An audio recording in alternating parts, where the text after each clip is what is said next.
Hello, it is Steph. Welcome back to my channel. In today's video, I'm going to be talking about planning your days out at Connections Academy.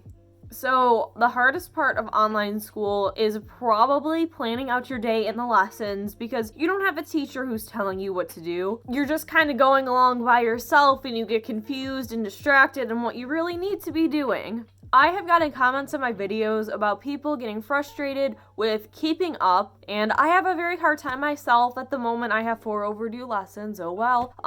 But I'm just gonna show you how to get on track because after I saw a comment that someone was pulling all-nighters and they were still behind, I think there's a few things that I should go over for you. My first tip for you is that you do not have to do everything in the lesson. You're probably thinking, why wouldn't you do everything in the lesson? How are you gonna learn? Aren't you supposed to do everything in the lesson? Well, kinda, sort of. Depending on, what your best subjects are, you probably don't need to do everything or get so in-depth.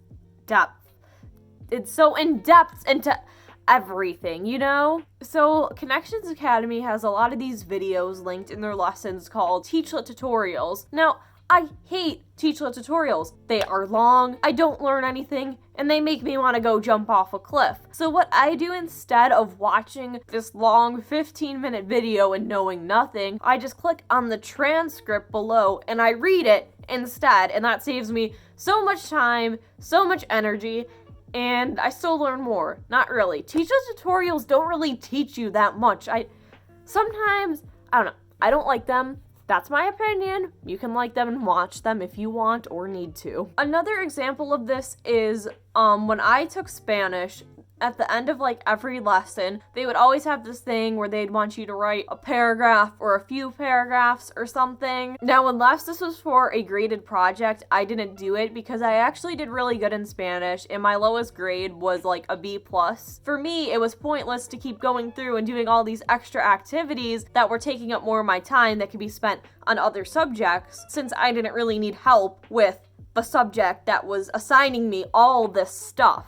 In my earlier years of English, they would have a lot of grammar stuff in the lessons, and I would try to count that as something that I didn't need to work on. And then whenever I went to take a quiz, I would get half of the grammar questions wrong, and my mom kept getting annoyed, so then I had to start doing those activities. So do the activities that you need to do, but skip over or modify the ones that you don't. Another tip that I have is to look at things ahead of time. See, when I hear about my friends talking about public school, what seems like what happens is you start working on something, the teacher has a project for you and says, oh, this is due in a few weeks and you're supposed to work on it. At Connections Academy, they don't do a very good job of doing that. Sometimes in the lesson, they will mention things and say, oh, work on this now, but it just never seems to fit together. So I often find myself scrambling to finish a project when it's overdue. So even if you don't want to begin your writing process until the day comes that you actually have a lesson,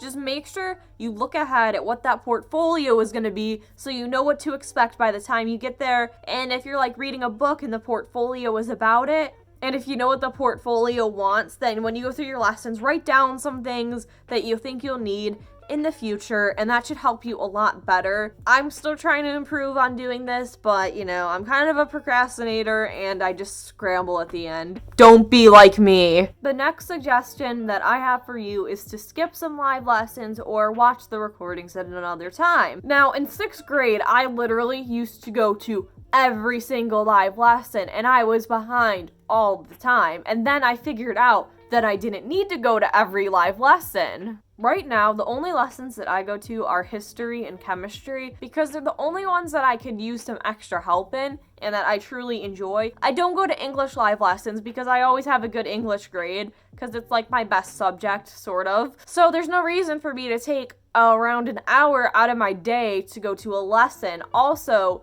my English lessons are at 9 o'clock and that is when I get a lot of other stuff done, so I don't want to lose that time. If I needed help in English, I would rather watch that recording later on in the day after I finished everything else. So if that live lesson that you keep going to isn't valuable, stop going. Or if it is beneficial, it's just at a bad time, then just finish what you have going on and watch that recording later. Another thing is to plan additional activities as a part of your day.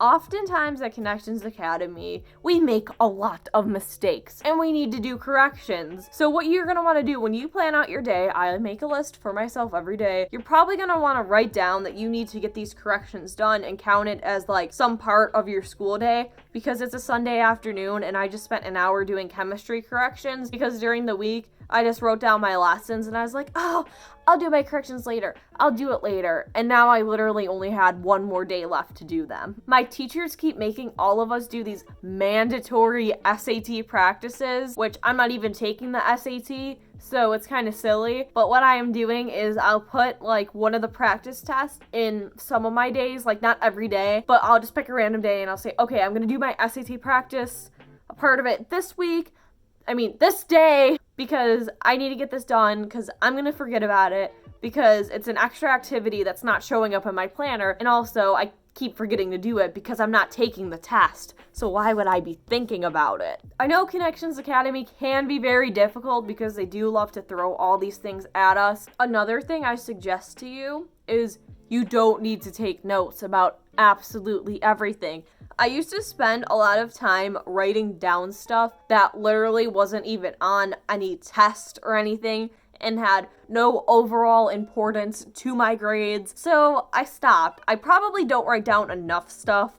At least I'm not filling my mind with worthless information, I guess. What you should do is before you begin your lesson, go ahead and open up that quick check and look at the questions and like maybe write them down on a sheet of paper and go through the lessons and try to find the answer throughout the lesson, because it will probably help you a lot more than just getting to the end and like, oh wait, I don't remember this. And I know sometimes Connections Academy loves to, throw on questions that are not in the lesson, but you just got to do the best you can. And don't let yourself get like overwhelmed or feel stupid about it because you tried and it's not your fault that happens. Don't get discouraged by the awful system that it is. It's very easy to lose motivation at Connections Academy. Everything is very fast-paced.